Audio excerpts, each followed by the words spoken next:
गाणे कसं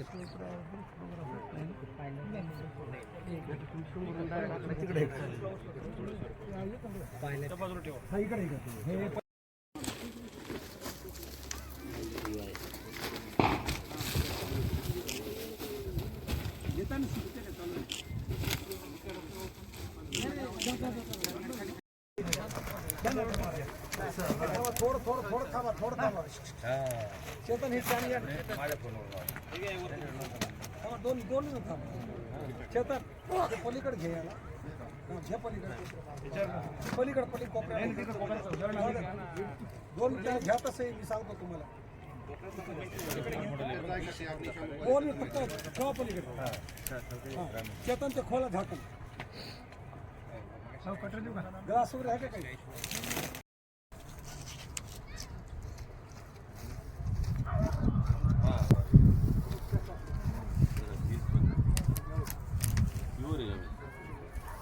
थोडं फैलवा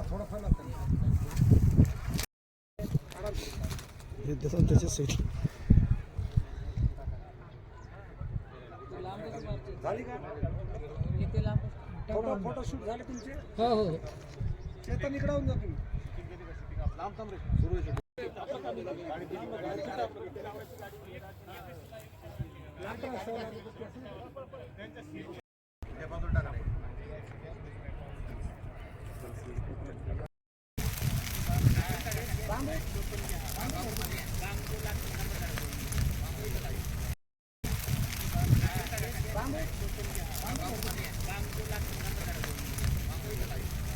सर आजचा काय उपक्रम आहे हा? नाही आज जी काय आज डिस्ट्रॉयचा जो प्रोग्राम झाला आहे त्याबद्दल सांगा. राज्य उत्पादन शुल्क विभागातील छत्रपती संभाजीनगर येथील अधिकाऱ्यांनी गतवर्षी आणि यावर्षी जे गांजाच्या विरोधात ज्या केसेस केलेल्या आहेत ह्या एकूण 6 केसेस आहेत. या 6 केसेसमध्ये साधारणपणे 1035 सुमारे किलोग्रॅम इतका गांजा जप्त केलेला आहे. या गांजाची किंमत 1 कोटीपेक्षा जास्त आहे.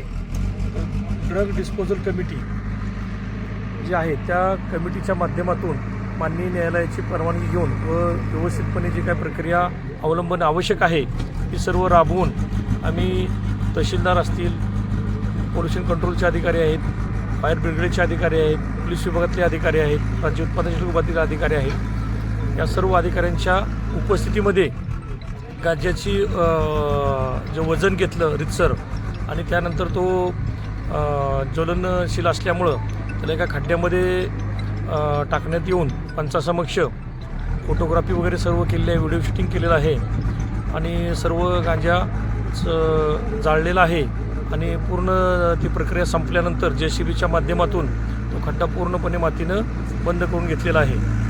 तर नागरिकांना आमचं आव्हान आहे की जर या कोणत्याही ठिकाणी जर गांजाची लागवड होत असेल, विक्री वाहतूक होत असेल किंवा अन्य अंमली पदार्थाची वाहतूक जर होत असेल तर पोलीस अथवा राज्य उत्पादन शुल्क किंवा अन्य शासकीय विभागांच्या अधिकाऱ्यांना जर माहिती दिली तर निश्चितपणे आम्ही कारवाई करू.